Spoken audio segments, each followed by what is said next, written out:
Hello everyone and welcome back to the channel.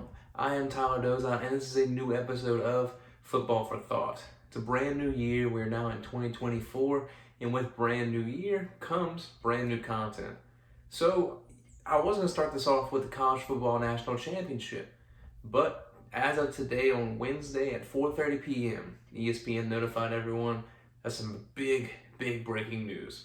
And the news is kind of sad. It's arguably the greatest coach of all time as far as college football goes, and Nick Saban retiring at the age of 72. Now, don't get me wrong, Nick Saban, he coached for a long time. He coached college football alone just for 28 years, and then, of course, 2 years in the NFL with the Miami Dolphins, and we can get into the Cleveland Browns as an assistant. But as head coaching, he had 28 years in college football, which that's longer than I've been alive. So he's been doing it for a while, and he's definitely the best to ever do it. In those 28 years of being a head coach in collegiate football, Nick Saban has never once had a losing season in those 28 years, no matter what team it was on, if it was Toledo, Michigan State, LSU, or Alabama. His total record in all was 292 wins, 71 losses, and 1 tie over at Michigan State. Since his coaching debut, Nick Saban has the most national championships during that time, with 7 national championships, his first national championship being over at LSU, and the other 6 coming from the dynasty he created in Alabama.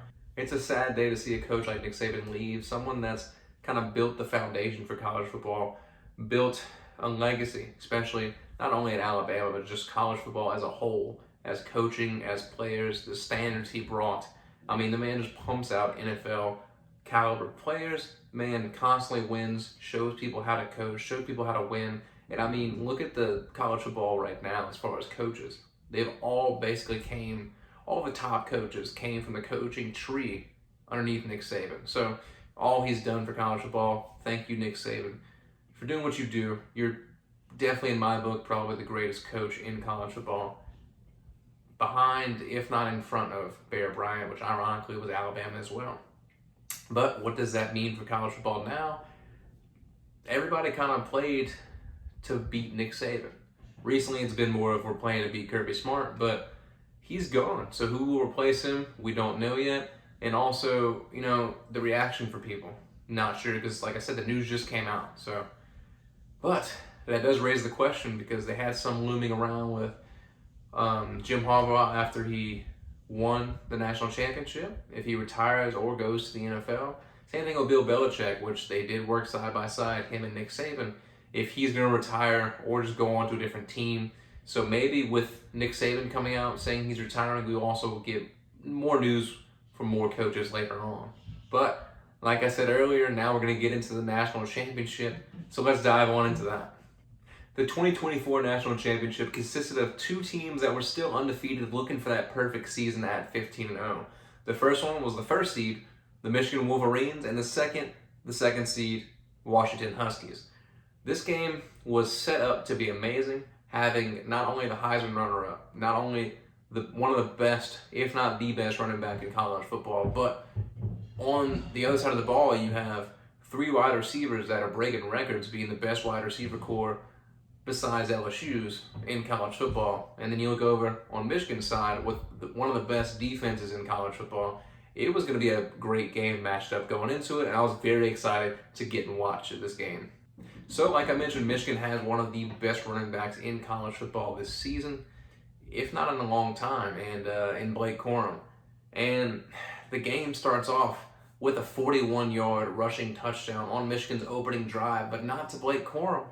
It's his backup, Donovan Edwards, who just takes the lane and takes it all the way to the house. 41 yards, opening up the game with a bang. Michigan couldn't answer back with a touchdown, but they showed promise, answering that first drive touchdown with a field goal, making the score 7-3 off their opening drives. After that first touchdown, Donovan Edwards was not satisfied. On Michigan's second drive, he goes and scores again, but this time with a 46-yard run to the house. Now Michigan is up 14-3, and Washington is trying to find an answer for this run game, because right now Donovan Edwards is just running all over them.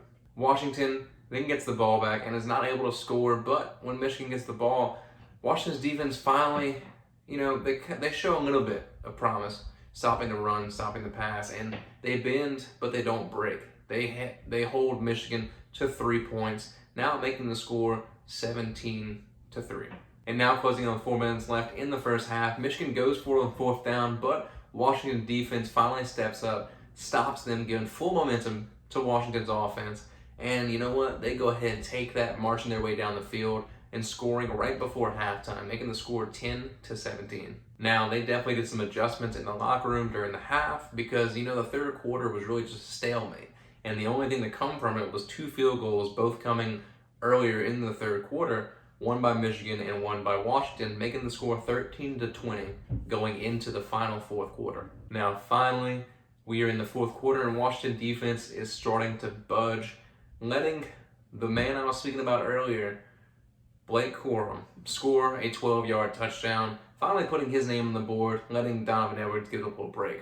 After that Blake Corum touchdown, the score is now 13-27, and Washington needs to answer back.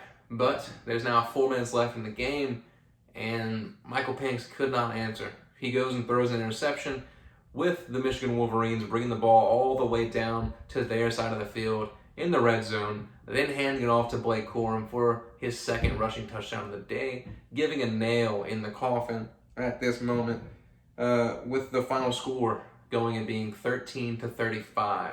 The Michigan Wolverines are the 2024 national champions. Congratulations to them on their undefeated season at 15-0, and also winning for the first time in the college football playoff era. Like I mentioned earlier with Nick Saban, this now all tilts over to Jim Harbaugh. He finally brought what his goal was to bring a championship over to his alma mater at Michigan. He did that. He's had great seasons while he was there. So now everyone's wondering, hey, is he going to leave and go fill up a bunch of vacancies they have in the NFL? Or is he going to hang them up in general? Or stay at Michigan and keep doing what he's doing, try to make a dynasty like Kirby Smart is doing and like Nick Saban did. But for right now, we go and celebrate the Michigan Wolverines. And also, the Washington Huskies, they had a phenomenal season. No one expected them to be in the national championship, much less almost winning the championship. But they went up there. So props to them. And once again, congratulations to the Michigan Wolverines. But just because the college playoffs are over doesn't mean playoffs are over in general, because we switch on over to the NFL. And while college is ending, they're just starting. The NFL playoffs kick off this Saturday with probably my favorite game of the playoffs, and I think it's going to be the best, with the Browns and the Texans. This game is one of 3 that kind of reunite people to their old team. So yes, Deshaun Watson isn't playing, it's going to be Joe Flacco, but he used to play on the Texans, of course. He got drafted to the Texans and then traded over to the Browns. And then going on that same track, the game later that night on Saturday is the Dolphins versus the Chiefs, which of course is a big headline because Tyreek Hill left the Chiefs to go to the Dolphins because he wanted more money. The Chiefs wouldn't pay him. So much like the other ones that are kind of, they left not with bad blood, this one is, you didn't pay me and now I'm coming for revenge. This also, I think, will be a great game. Not as good as the Texans and Browns, but it will be a good one. We now move over to Sunday's slate of games, and we start off the games with probably the easiest one I can pick right now, and that is the Steelers and Bills. Congrats to Mike Tomlin for bringing that Steelers team to the playoff, first of all. But Steelers do play the Bills, and I think we all know which way that one's going. Next, we have the red-hot Cowboys right now versus the Green Bay Packers, which will be a good game as well. Can't really choose that one. Not really 100% on either team. I think both teams are playing extremely well right now. And then we end off Sunday's slate of games with another reunited game, and that is the Rams versus the Lions. Jared Goff is going to play against his old team in the Rams at home at the Lions, and Matt Stafford is coming back home to the Detroit Lions to play a playoff game, which he hasn't done in a long time. Of course, the Rams have more playoff experience, but the Lions are just nasty. They're doing really good this year under Dan Campbell, and I love what he's doing to this Detroit Lions team. And then wild card weekend all wraps up on Monday with the Philadelphia Eagles playing the Tampa Bay Buccaneers. This one's probably the most interesting one to me because, you've all heard it. The Eagles are falling off right now. Their last 6 games, they went 1-5. What's happening over there? And Tampa Bay did not play good against Carolina last week, but Tampa Bay has been really good. Baker Mayfield is doing amazing in that offense with the players. So it can go either way. It really can. And of course, the Ravens and the 49ers are the number one seed in both respective conference, and they are sitting this one out, waiting until next week to play, which ironically, the Ravens and the 49ers are my Super Bowl pick, a lot of people's Super Bowl pick. And if you look at the Super Bowl logo, it's kind of their colors. And what's been happening is people are saying that's came true over the past few years. So, going back over those, my picks for the playoffs, you know what? I'm going to say Joe Flacco and the Browns versus the Texans just because of experience, okay? There's a lot of veteran players on the Browns that have played for a long time, and also they're hungry. I mean, hell, they're starving. They need a playoff win. They want to go deep in the playoffs this year. The Texans are young. They're really good, but not a lot of them have been in the playoffs. We then go over to the Dolphins and Chiefs, and honestly, this one's a hard one. It is the Dolphins at Arrowhead. Arrowhead is a big advantage over there in the Chiefs. Also going to be the coldest game in NFL history, with, as of right now, it being 0 degrees and probably being in the negatives during playtime. Miami's not used to that. So, I don't know. I love Mike McDaniel, so I'm going to go with the Dolphins on this one, just because I don't think the Chiefs receivers can handle it. Even though I know they're used to the weather, but the Chiefs receivers are probably going to mess it up. So my picks on Saturday are the Browns and the Dolphins. And that'll be kind of crazy because the Dolphins will be knocking off the Chiefs for the first time in the first round since I think Patrick Mahomes has been the starter and bringing them to playoffs every year. We then go to Sunday's slate of games, and I'm going to go ahead and choose in the Steelers and Bills game, the Bills. Josh Allen's very turnover prone, but I definitely think their team just overpowers the Steelers, especially without TJ Watt out there.